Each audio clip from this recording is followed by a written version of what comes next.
حکمرانی جا رہی ہے، پھر اس کرپشن کو بہانہ بنا کے حکومتوں کو کر بھجوا جائے. آج تک کیوں احتساب نہیں کیا گیا؟ کیوں کسی کو کرپشن کی بنیاد پر سزا نہیں ملی؟ لہٰذا یہ آج کا جو فیصلہ ہے یہ ان فیصلوں کا تسلسل ہے جیسے بٹو کا فیصلہ تھا، لیکن حقیقی نہیں ہو سکتا. یہ میں نہیں کہتا ہوں ایسا لوگ خلاف ہے کہ حالانکہ فیصلے پر کام نہیں ہو سکتا. جب فیصلہ آتا ہے تو وہ پبلک پراپرٹی بن جاتی ہے. تو تاریخی ہو سکتا ہے یہ فیصلہ، یہ حقیقی نہیں ہو سکتا.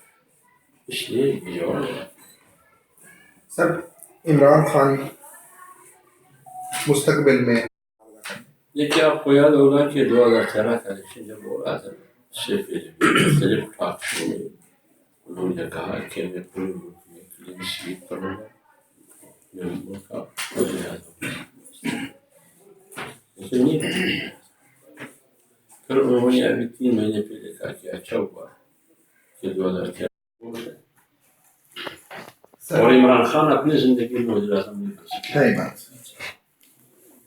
اچھا سر، مسلم لیگ نون کے اتحادی ہونے کی حیثیت سے یہ بتائیں آپ کی نظر میں اس وقت جو مولانا مشرف کے ساتھ ہے، کیونکہ خیبر پختونخوا میں 2002 میں ان کی حکومت تھی، تو پھر خورشید شاہ نواز شریف کے ساتھ ہے کیونکہ سندھ میں ان کی حکومت ہے. تو پھر یہ بھی کہے کہ یہ حکومت ہے. اگر یہ حکومت میں نہیں ہے تو ان بھی مشرف کے ساتھ حکومت نہیں ہے. سپریم کورٹ میں بھی ان کی سماعت میں ہے.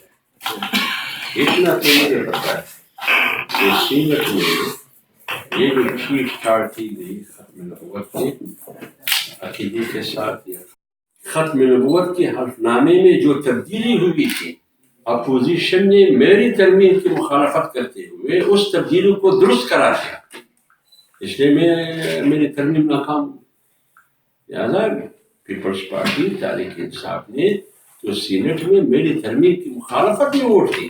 اس کا مطلب یہ ہے کہ تو تبدیلی ختم نبوت کے حلف نامے میں ہوئی اپوزیشن جماعتوں کی اس رائے شماری کے نتیجے میں انہوں نے یہ فیصلہ دے دیا کہ یہ درست ہوا ہے. میں نے کہا کہ یہ غلط ہوا ہے، انہوں نے کہا کہ نہیں یہ درست ہوا ہے. حکومتی پارٹی نے ساتھ دے دیا، انہوں نے مخالفت کی. ابھی آپ خود فیصلہ کریں. کچھ میرا ہدف تھا، میرا مقصد تھا، وہ تو میں نے اچیو کیا. جمعیت علماء اسلام.